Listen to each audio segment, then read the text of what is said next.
surat Yunus ayat 90. Itu mengisahkan tentang Fir'aun. Singkat kata, singkat cerita bahwa Nabi Musa kemudian dianggap membangkang pada pemerintah yang sah. Lalu Nabi Musa beserta orang-orang yang beriman melarikan diri, menyelamatkan diri dan dikejar sampai kemudian sampai di pantai. Di sini ada kisah pembelahan laut, Pak, ya.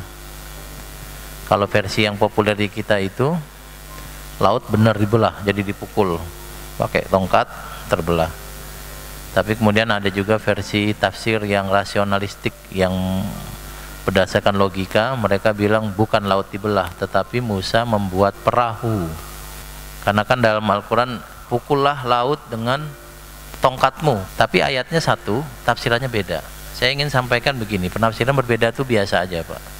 Ayatnya yang nggak boleh berubah, tafsirannya boleh berubah. Walaupun nampaknya kalau di kita lebih populer lautnya yang terbelah sebagai sebuah mukjizat.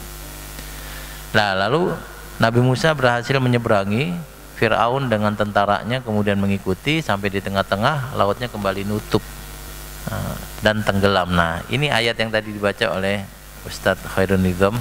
Singkat kata, Fir'aun dan tentaranya tenggelam. Lalu Fir'aun bilang begini, Pak, aku beriman kepada Tuhan yang diimani oleh Bani Israel. Jadi di akhir hayatnya Fir'aun bilang seperti itu, Pak, punya pengakuan. Sebelumnya Fir'aun itu mengaku Tuhan.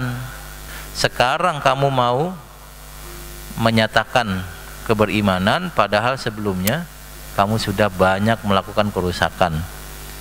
Fir'aun tahu dirinya bukan Tuhan tapi ngaku Tuhan. Fir'aun tahu bahwa dia tidak boleh membunuh anak-anak laki-laki Bani Israel, tapi dia lakukan. Tapi kemudian di akhir dia menyebut. Nah, di sini keimanannya tidak diterima, Bapak-bapak. Nggak diterima. Kenapa nggak diterima? Ada dua paling tidak. Pertama, Fir'aun tidak pernah bilang aku beriman kepada Allah dan beriman pada Musa. Dia cuma bilang aku beriman kepada Tuhannya Bani Israel. Lah, Bani Israel kan Tuhannya pernah menyembah anak sapi, patung anak sapi, pernah nyembah yang lain, pernah nyembah bintang, pernah nyembah manusia. Yang kedua, bahwa orang yang sudah dalam posisi dihukum itu penyesalannya nggak berguna, Pak. Jadi keimanan itu bisa diakui kalau memang didasari atas kerelaan, kesadaran bahwa Allah adalah Tuhan, Muhammad atau Musa adalah Nabi. Jadi kata Allah, orang-orang yang bersalah itu dia masih bisa diterima tobat dan tidak dihukum kalau penyesalannya sebelum ketangkep. Kalau sudah di pengadilan dia menyatakan penyesalan, itu hukumannya nggak boleh gugur, Pak. Jadi ada beberapa kondisi di mana taubat itu nggak diterima. Nah, yang pertama ketika sudah turun azab Allah. Nah, yang kedua ketika nyawanya sudah sampai tenggorokan. Nah, yang ketiga adalah Allah akan senantiasa menerima taubat sampai matahari terbit dari barat. Orang yang baik, yang beriman dan beramal soleh, ketika dia mau meninggal diperlihatkan tempatnya di surga. Karena dia melihat tempatnya di surga, rasa sakitnya hilang. Sementara orang-orang yang kafir diperlihatkan tempatnya di neraka.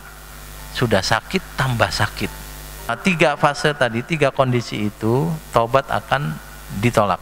Gambaran-gambaran besar yang sudah diprediksikan oleh Nabi terbukti betulan ada. Tapi masih ada orang yang ingkar, maka memang sudah tidak bisa dikasih hidayah, pintu tobatnya tertutup. Allah tuh lebih gembira dengan tobat hambanya daripada orang yang pergi ke satu tempat yang dia tidak tahu, nggak punya GPS, nggak punya peta, dan membawa semua hartanya sampai di satu tempat yang sepi. Tiba-tiba kendaraan atau ontaknya itu pergi bersama semua hartanya, dia sendirian, dia bingung, dia cari ontaknya nggak dapat, lalu kemudian letih, tertidur, pas bangun tiba-tiba ontaknya ada di depan lengkap dengan bawaannya. Lalu dia bilang begini, wahai Allah, engkaulah hambaku dan aku adalah Tuhanmu. Saking gembiranya dia salah omong, engkau adalah hambaku, aku adalah Tuhanmu. Kata Nabi, Allah lebih bahagia dengan taubatnya kita daripada orang ini. Berarti kalau kita taubat itu Allah akan gampang nerimanya karena Allah bahagia.